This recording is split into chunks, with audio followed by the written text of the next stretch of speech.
ناظرین السلام علیکم، صفا آن لائن میں آپ کا خیر مقدم ہے۔ میں ہوں آپ کا میزبان منور سلطان۔ مسلمانوں کے جذبات کو برانگیختہ کرنے، جذبات کو بھڑکانے اور مصنوعی مسائل کو پیدا کرنے کے لیے پھل جھڑیاں چھوڑنے کی روایت بہت پرانی ہے۔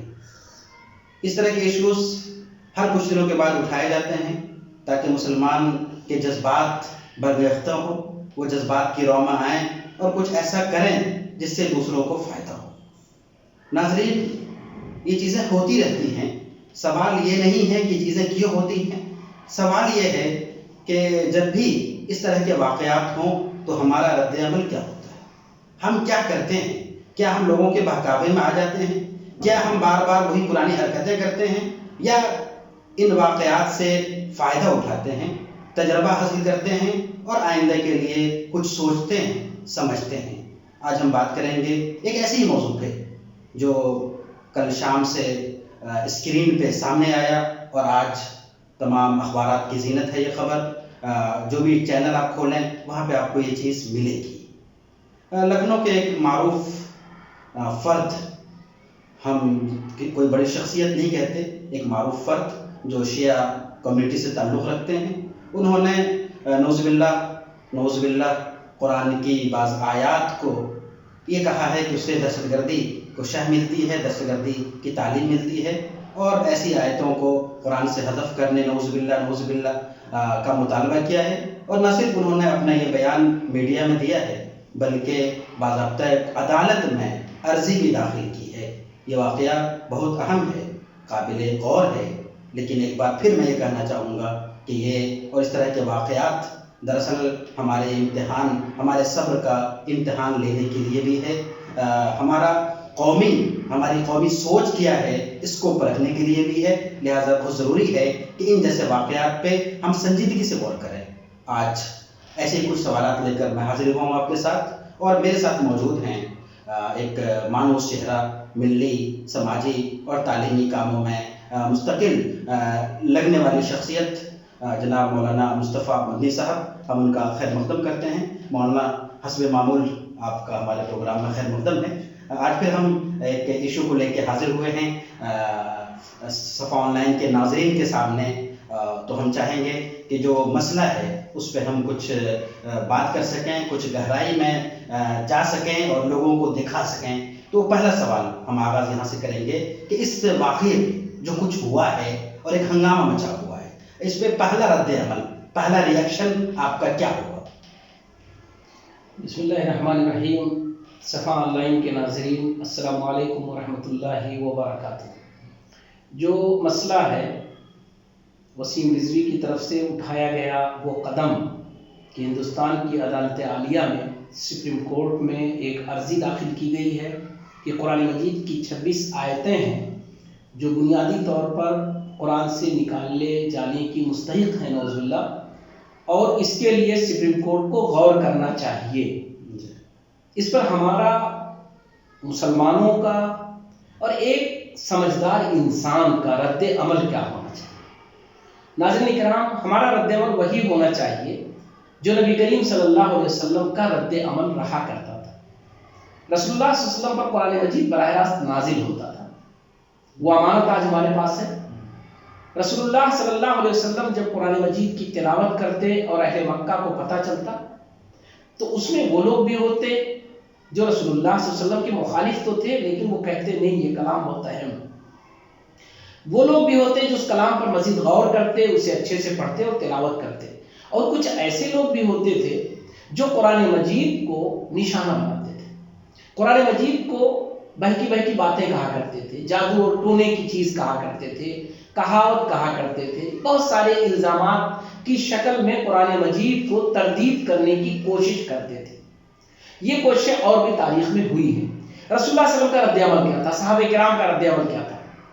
ان کا رد عمل جو ہمیں ملتا ہے سیرت کی کتابوں میں اور صحابہ کرام رضوان اللہ تعالی علیہم اجمعین کی زندگی میں اور اسلاف کی زندگی میں، وہ یہ کہ قرآن مجید پر انہوں نے مزید دھیان دینا شروع کر دیا۔ نبی کریم صلی اللہ علیہ وسلم قرآن مجید کو مزید سنانا شروع کر دیا رسول اللہ صلی اللہ علیہ وسلم نے، قرآن کو الزام دیا گیا کہ یہ تو جادو اور کہانت کی کتاب ہے، تو رسول اللہ صلی اللہ علیہ وسلم جو لوگ بھی ان کے پاس آتے انہیں رسول اللہ صلی اللہ علیہ وسلم کچھ اور سمجھانے، کہنے، سننے کے بجائے قرآن مجید کی کوئی آیت یا قرآن مجید کی سورت کی چند آیتیں پڑھ کر سنا دیا کرتے۔ ہمارا بھی رد عمل یہی ہونا چاہیے کہ قرآن مجید کو یہ ایک بہترین موقع ہے سمجھنے اور سمجھانے کا، اسے پیش کرنے کا، اسے لوگوں کے سامنے لے کر جانے کا۔ پہلا واقعہ جو خانہ کعبہ کا ہے اور مسلمانوں کی طرف سے آیا تھا وہ یہی کہ وہاں جا کر کے صحن کعبہ میں قرآن مجید کی تلاوت کی گئی تھی، سورہ سجدہ کی تلاوت کی گئی تھی۔ تو مسلمانوں کا جو رد عمل آنا چاہیے اور ایک سمجھدار انسان کا جو رد عمل آنا چاہیے ایسی چیزوں پر وہ یہ کہ قرآن کو سمجھنے کی طرف ہم لپک جائیں، ہم جانیں کہ قرآن ہے کیا، جو بات کہی جا رہی واقعتاً قرآن میں موجود بھی ہے کہ نہیں موجود ہے۔ ہم اگر صرف غصے کا اظہار کریں گے، ہم اپنے آپ کو احتجاج میں لگا دیں گے، ہم اس شخص کو گالیاں دینا شروع کر دیں گے، اس شخص کی تباہی کی بددعائیں کرنا شروع کر دیں گے، حاصل کیا ہوا؟ اس نے جو بات کہی تھی وہ ہے قرآن میں یا نہیں ہے، اس کو بغیر آپ جانے اس آدمی کو کچھ بھی کہہ لیں، آپ کو حاصل کیا ہوگا؟ تو بڑا اچھا موقع ہے، میڈیا میں بہت تیزی سے بات پھیلی ہے، اس لیے بڑا اچھا موقع ہے کہ ہمارا رد عمل بھی وہی رد عمل ہونا چاہیے جو ہمارے اسلاف کا تھا، محدثین کا تھا، فقہاء کا تھا، اور اس سے اوپر صحابہ کرام اور خود نبی کریم صلی اللہ علیہ وسلم کا تھا کہ قرآن مجید کو ہم سمجھنے کی کوشش کریں، اسے لوگوں تک لے جانے کی کوشش کریں، قرآن مجید کو سمجھانے کی کوشش کریں اور دنیا کے سامنے کھول کر اس کتاب کو رکھ دیں کہ یہ کتاب اللہ کی امانت ہے، یہ کسی کا ذاتی سرمایہ نہیں ہے، اس میں جو کچھ ہے وہ ایک عربی زبان میں ہے، صاف ستھری زبان میں ہے، قرآن مبین ہے، یہ کھلی ہوئی واضح کتاب ہے، تو اس کو پڑھو، اس کو جانو، اس کو سمجھو، اور اے مسلمانوں اس بہانے اللہ نے ایک راستہ دکھایا ہے کہ کاش ہم قرآن مجید کو سمجھنا اور پڑھنا شروع کر دیں۔ کاش مدارس کو الزام دیا گیا ہے کہ یہ دہشت گردی کے اڈے ہیں، کاش مدارس اپنے آپ کو معاشرے اور سماج کے لیے اور بہتر بنا سکیں، بہت اچھے ہیں لیکن کاش وہ اور اچھا بن سکیں، وہ ثابت کر دیں کہ نہیں، مدارس تو اس ملک کی زینت ہے اور اس ملک کے لیے ایک بہترین تحفہ ہے، یہ اہل مدارس کے لیے بھی اللہ نے موقع دیا ہے اور ہم آپ کو بھی موقع دیا ہے۔ بہت آپ نے بہت اچھا اور ایک سنجیدہ اور حکمت سے میں سمجھتا ہوں کہ ایک لبریز مشورہ دیا ہے آپ نے، بہت اہم باتیں کہیں آپ نے، ہم اس کو اور آگے بڑھاتے ہیں۔ جب بھی اس طرح کے واقعات ہوتے ہیں اور گزشتہ دنوں اگر دیکھیں تو 24 آیتوں پہ اور مختلف مواقع پہ باتیں کہی گئی، یہ الگ بات ہے کہ وہ کہنے والی زبان دوسری تھی، آج دوسری ہے، لیکن یہ باتیں ہوتی رہتی ہیں۔ لیکن ایسے موقع پہ جو اہم چیز ہے کہ بہت سے مسلم لیڈران چاہے وہ سیاسی ہو، ملی ہو، کھڑے ہوتے ہیں، مسلمانوں کے جذبات کو وہ رو دینے کی کوشش کرتے ہیں، اور اس واقعے سے بھی کچھ ایسا ماحول بنتا ہوا دکھائی دے رہا ہے۔ تو اس پس منظر میں آپ کیا مشورہ دیں گے؟ ہمارا مشورہ یہ ہے کہ ہمارے ملی قائدین کی بہت بڑی ذمہ داری آئی ہے کہ جنہوں نے خود قرآن کو سمجھنے سے ہمیشہ اپنے کو دور رکھا ہے اور ملت کے سامنے قرآن مجید لے جانے سے بہت دور رہیں، بہترین موقع ہے ان کے لیے کہ وہ ان 26 آیتوں کو منتخب کر لیں اور ان کی ایک اچھی، اور قرآن مجید نے جو کہنا چاہا ہے، قرآن مجید میں جس جگہ یہ آیت آئی ہے اس کا جو مفہوم ہے اسے ہندوستان کی علاقائی تمام زبانوں میں شائع کر کے اور اسے بڑے پیمانے پر تقسیم کر دیں اور مسلمانوں تک اور برادران وطن تک تمام لوگوں تک پہنچا دیں۔ یہ ملی قائدین کی بڑی ذمہ داری ہے۔ بقیہ جس شخص نے یہ آواز اٹھائی ہے اس شخص پر لعنت و ملامت کرنے سے کچھ حاصل نہیں ہے، کیونکہ وہ انسان ایسا انسان ہے جو اپنے آپ کو سرخیوں میں رکھنا چاہتا ہے اور اپنے گرد ہماری اور آپ کی بھیڑ چاہتا ہے۔ ہم کیوں اس کے گرد بھیڑ لگائیں؟ ہم تو قرآن کو لے کر لوگوں کے سامنے جائیں، یہ ہماری ملی قیادت کا ایک بڑا کارنامہ ہوگا اور تاریخ میں لکھا جائے گا۔ مولانا یہ تھوڑا سا اور پیچھے لوٹنا چاہیں گے، گزشتہ بھی اور اس بار بھی پھر ایسا لگ رہا ہے کہ کچھ لوگ اس کو احتجاج کی شکل دینا چاہتے ہیں اور اس کا اظہار بھی ہو رہا ہے، تو مسلمان اس طرح کے بار بار واقعات کے باوجود یہ سبق کیوں نہیں لیتے اور بار بار گویا اسی شکاری کے شکار میں کیوں پھنستے ہیں؟ احتجاج، آپ سوچیں ذرا سا، احتجاج دراصل کس لیے ہوتا ہے؟ احتجاج موجودہ زمانے میں جب جمہوری نظام آیا اس میں عوام کو اپنی بات کے کہنے کا ایک پلیٹ فارم چاہیے، اس کے لیے احتجاج کی شکل اپنائی گئی۔ اس طرح کی چیزیں جن کا تعلق شادی سے ہے، جن کا تعلق ناسمجھی سے ہے، جن کا تعلق کسی متعین اکیڈمک باتوں سے ہے، بظاہر وہ اکیڈمک چیزوں کو ابھار رہا ہے، اس پہ احتجاج سے کیا حاصل ہے؟ احتجاج کا مطلب بھیڑ اکٹھا ہو، کس کے خلاف؟ ایک آدمی کے خلاف، لاکھوں لوگ اکٹھا ہو، ہزاروں جگہوں پر احتجاج ہو، فائدہ کیا ہوگا؟ اس آدمی کا کیا نقصان ہوگا؟ آپ ذرا سوچیں کہ اس طرح کے ایشوز پر احتجاج کی گنجائش نہیں ہے۔ احتجاج ان مسائل پر ہونا چاہیے جہاں عوام کو اپنی بات کہنی ہے اور اس بات کے کہنے کے لیے انہیں پلیٹ فارم چاہیے، اس سلیقے کے ساتھ اپنی بات کو کہنے کے لیے اگر عوام سامنے آتی ہے اس احتجاج کی پوری گنجائش ہے جمہوری نظام میں۔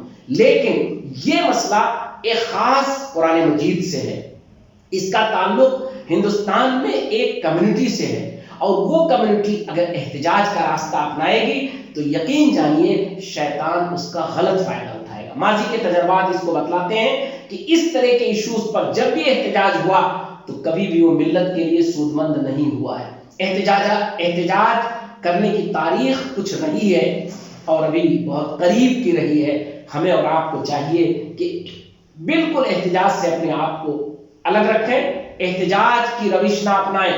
قرآن کا مسئلہ ہے، قرآن کی نہ کوئی بے حرمتی کر سکتا ہے، نہ اس میں کمی زیادتی کر سکتا ہے، یہ آپ کا یقین اور ایمان ہے۔ قرآن سمجھنے اور پڑھنے کی کتاب ہے، جاننے اور سیکھنے کی کتاب ہے، اس میں جو کچھ لکھا ہوا ہے وہ دو ٹوک ہے، واضح ہے، نہ کل بدلا گیا تھا نہ آج بدلا گیا ہے نہ کل بدلا جائے گا۔ تو آپ کو احتجاج کے بجائے اسے سمجھنے کی راہ ہموار کرنی ہے، یہی آپ کی سب سے بڑی ذمہ داری ہے۔ مولانا کیا آپ کو ایسا محسوس نہیں ہوتا کہ ہر کچھ دنوں کے بعد اس طرح کے واقعات جان بوجھ کر ایک سوچی سمجھی پلاننگ کے ساتھ یہ اس طرح کے واقعات پیش کیے جاتے ہیں، لوگوں کو کھڑا کیا جاتا ہے اور وہ یہ جذبات کارڈ کھیلنے کی کوشش کی جاتی ہے؟ کیا ایسا نہیں لگتا؟ نہیں لگتا تو ایسا ہی ہے، کیونکہ جو شکل ہے، جو انداز ہے، اس سے پہلے بھی وسیم رضوی نے باقاعدہ لیٹر لکھا تھا مدارس کے سلسلے میں، اور طے بات ہے مدارس کے سلسلے میں بات ہوگی تو وہاں قرآن مجید کو پڑھنے، قرآن مجید کو سیکھنے کا وہ سینٹر ہے، مرکز ہے، تو گویا کورس پر بات ہوگی، اس میں قرآن بھی آ جاتا تھا، لیکن وہ چیز نسیہ منسیہ بن گئی تھی، بھول گئے تھے لوگ، کیونکہ وہ کوئی چیز طاقتور نہیں تھی، کوئی بیس نہیں تھا اس کا۔ آج پھر مسلمان پرسکون ہیں، مسلمان ابھی کووڈ-19 سے انہوں نے ایک بڑے سماجی خدمات کر کے اپنے آپ کو ثابت کیا ہے کہ وہ ہندوستان کے لیے، اس ملک کے لیے، انسانوں کے لیے بھلائی کرنا چاہتے ہیں۔ اس پورے ماحول میں جو 8 مہینے رہا اور جس میں خاص طور پر 3 مہینے جو کووڈ کا تھا، پابندیوں کا تھا، لاک ڈاؤن کا تھا، اس میں الحمدللہ ہر صاحب ایمان نے جو استطاعت تھی اس سے بڑھ کر اس نے انسانوں کی خدمت کی ہے۔ تو یہ اس طرح کی سازش ہے کہ پھر مسلمان غصے میں آ جائیں، برا بھلا کہنے لگیں اور لوگوں کو یہ دکھنے لگے، پھر میڈیا اس کی تشہیر کرے اور یہ دکھنے لگے کہ ہاں مسلمان وہ انسانوں کے لیے خیر خواہ نہیں بلکہ بدخواہ ہے۔ تو یقین جانیے کہ یہ ایک بہترین جو ایک کردار تھا امت مسلمہ کا ہندوستان میں، اس پر ایک غلط دھبا ڈالنے کی کوشش ہے۔ یقیناً یہ سازش کا ہی ایک حصہ ہے، اس میں بالکل شک و شبہ نہیں ہونا چاہیے۔ اسی لیے ایسے ایشوز کو آپ ایشو نہ بننے دیں، اسی میں آپ کی بھلائی اور کامیابی۔ جو ہمارے نوجوان قلمکار ہیں خاص طور پر اس موقع پہ ظاہر سی بات ہے تمام مسلمانوں کے جذبات مجروح ہوئے ہیں، انہیں تکلیف ہوئی ہے اور ہونی چاہیے، یہ ایمان کا تقاضا ہے، لیکن اس تکلیف کا اظہار کیسے کریں؟ ہم یہ دیکھ رہے ہیں کہ نوجوانوں کی جو تحریریں آ رہی ہیں وہ جذبات سے لبریز تحریریں آ رہی ہیں، تو اس موقع سے فائدہ اٹھاتے ہوئے کیا اس کے جو علمی پہلو ہیں اور خاص طور پر جو علاقائی زبان ہیں اس پر قرآن کی ان آیتوں کی تفسیر تیار کر کے، اور اگر تیار ہے تو اس کو شائع کر کے الگ سے، اور اپنوں میں بھی اور برادران وطن میں بھی اس کو پہنچانے کی ضرورت محسوس نہیں ہوتی؟ یقیناً یہ بہت اچھی بات آپ نے کہی، اور صفحہ آن لائن کے ذریعے مجھے امید ہے کہ انشاءاللہ بڑے پیمانے پر یہ جائے گی کہ ہمارے جو قلمکار ہیں، میں نے کہا نا کہ اللہ کی طرف سے ایک موقع ہے آپ کے لیے کہ آپ اس موقع پر قرآن کے مختلف پہلوؤں کو نمایاں کرنے کی کوشش کیجیے، صرف ان 26 آیتوں کو نہیں، بلکہ اب آئیے آج کی دنیا میں آپ ان آیتوں کو نکالیے جو سماجی بنیادوں پر بہترین انسان کی رہنمائی کرتی ہیں.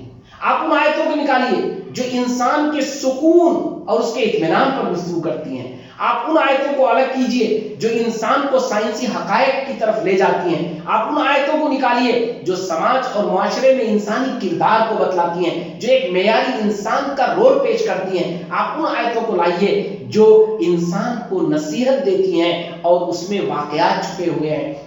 قرآن مجید میں یقین جانیے کہ انسانوں کی رہنمائی کا پورا سامان ہے. آئیے اپنے اپنے فیلڈ کے لحاظ سے, اپنے فن کے لحاظ سے, اپنے علم اور تجربے کے لحاظ سے آپ اپنے قلم کو سنبھالیے, قرآن سے ان پہلوؤں کو اکٹھا کریے اور پیش کر دیے. یہ آپ کے دنیا میں بھی کام آئے گا اور آخرت میں بھی کام آئے گا. آپ کہہ سکیں گے کہ قرآن کے اس پہلو کو میں نے بڑا اچھا پیش کیا. اور یقین جانیے کہ اس موقع پر اس پہلو کو سمجھا جائے گا, توجہ دی جائے گی, اس پر غور کیا جائے گا, تو یہ ایک بہترین کام ہوگا. کاش ہمارے قلمکار, اور انشاءاللہ امید ہے کہ ہمارے نوجوان قلمکار اس طرف توجہ دیں گے کہ وہ قرآن کے مضامین کو ابھارنے کی کوشش کریں گے. قرآن پر جو ایک غلاظت پھینکنے کی کوشش کی جا رہی ہے, ایک سازش ہے, اسے وہ درکنار کر دیں گے, اسے وہ ناکام کر دیں گے.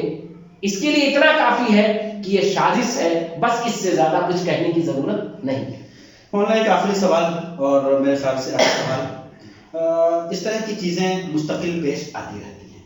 ہمارے یہاں اس طرح کا کیا نظام نہیں بننا چاہیے کہ کچھ لوگ ہوں جو اس طرح کے واقعات پہ عدالتی کارروائی کریں, عدالتی چارہ جوئی کریں, اور باقی لوگوں سے کہیں کہ ہم کام کر رہے ہیں, آپ جن اہم ملی, سماجی, تعلیمی کاموں میں لگے ہوئے ہیں, علمی کاموں میں لگے ہوئے ہیں, آپ لگے رہیے, ہم کر رہے ہیں, آپ اپنا وقت ضائع نہ کریں. اس طرح کا کوئی میکینزم ہمارے یہاں کیوں نہیں بن پا رہا؟ یقیناً یہ بہت ہی اہم چیز ہے اور ملت کو پرسکون رکھنے کے لیے بہت ضروری ہے. گرچہ اس میں ہمارے یہاں کمزوریاں ہیں, لیکن پھر بھی الحمدللہ موجود ہے. مسلم پرسنل بورڈ موجود ہے, ہماری بڑی تنظیمیں موجود ہیں. انہیں یہ چاہیے کہ اس موقع پر وہ آگے آئیں اور کوئی ایک صرف یہ ذمہ داری لے لے کہ قانونی سطح پر اس کے لیے جو بھی چارہ جوئی ہوگی وہ ہم کریں گے, تاکہ ہر آدمی نہ قانونی چارہ جوئی کر سکتا ہے, نہ کرنا چاہیے, اور اس میں وہ الجھے نہیں. تو یقیناً یہ بڑی اچھی چیز ہے. اس جمہوری سسٹم میں جہاں عدلیہ ہے اور جہاں عدالت کے ذریعے اس بات کو کہنے کی کوشش کی گئی ہے, وہاں عدالت کے ذریعے بھی اس بات کو نکارنے کی کوشش ہونی چاہیے. ایک اچھا طریقہ ہوگا اور ایک اچھا ذریعہ ہوگا. اور اگر ہماری ملی تنظیموں میں سے کوئی ایک تنظیم بھی آگے آ جاتی ہے, یا ہمارا مسلم پرسنل بورڈ وہ اس کو اپنے طور پر لیتا ہے, یا کسی ایک شخص کو, ماہر قانون کو وہ سونپ دیتا ہے کہ اس کام کو کر لے, تو یہ کافی ہوگا. ملت کو چاہیے کہ اس الجھاؤ میں اپنے آپ کو نہ ڈالے, قانونی طور پر اس کی ضرور چارہ جوئی ہونی چاہیے, اس سے بھی الگ رہنے کی ضرورت نہیں ہے, لیکن پوری ملت الجھے اس کی بھی گنجائش نہیں. بہت بہت شکریہ, جزاک اللہ. ناظرین, شکاری آتے رہیں گے, شکار کرتے رہیں گے. ہماری ذمہ داری ہے کہ ہم پھنستے ہیں یا پھنسنے سے بچتے ہیں. یہ موضوع بھی اسی طرح کا ہے. جو باتیں ہوئیں وہ بہت اہم باتیں ہوئیں. ہمیں امید ہے کہ ہمارے ناظرین نے دل کے کانوں سے سنا ہوگا, اور یہ ہماری بات دور تک پہنچے گی کہ ہم ان واقعات سے تجربہ حاصل کریں, اور سب لوگ جذبات کے شکار نہ ہوں. جذبات بہت قابل قدر ہیں, لیکن اس کے استعمال کے لیے کچھ خاص موقع ہوتے ہیں, کچھ خاص محل ہوتے ہیں. کچھ لوگ عدالتی کام کریں, باقی جیسا کہ ہم لوگوں نے بات کی ابھی کہ علمی موضوعات پہ توجہ دیں. ان آیات کو خاص طور پر متعین کر کے ان کی تفسیر, ان کی تشریح اور جو اعتراضات ہیں ان کی وضاحت کریں. اس سے پہلے جب ایک بڑے غیر مسلم تنظیم کی طرف سے اس طرح کی بات آئی تھی, 24 آیتوں کو نشانہ بنایا گیا تھا, تو مجھے خوب یاد ہے کہ استاد محترم حضرت مولانا خالد صفی اللہ رحمانی صاحب نے قسط وار ایک ایک آیت کی تشریح روزنامہ منصف میں کی تھی, اور بعد میں وہ 24 آیتوں کے نام سے کتابچہ شائع ہے, ہندی اور اردو اور انگریزی میں بھی شائع ہے میرے خیال سے. تو اس طرح کی کوششیں ہونی چاہیے, اور ہر علاقے میں ہونی چاہیے, علاقائی زبانوں میں ہونی چاہیے. اور ایک بار پھر آپ سے گزارش ہے کہ جذبات کی بالکل شکار نہ ہوں. حالات ایسے نہیں ہیں, ہم اپنے مثبت اور سنجیدہ کاموں میں لگے رہیں. ناظرین, یہ ایک مختصر سی گفتگو ہے جو اس موقع پہ پیش کرنا ضروری تھا. آپ سے گزارش ہے کہ اس طرف توجہ دیں. اور دوسری گزارش حسب معمول کہ صفا آن لائن کا پروگرام اگر آپ کو پسند آتا ہے تو چینل کو ضرور سبسکرائب کریں، ہمارے پروگرام کو لائک کریں اور دوسروں تک پہنچائیں. اس طرح آپ کا بڑا تعاون ہمیں حاصل ہوگا. اسی کے ساتھ ہمیں دیجیے اجازت. السلام علیکم ورحمۃ اللہ وبرکاتہ.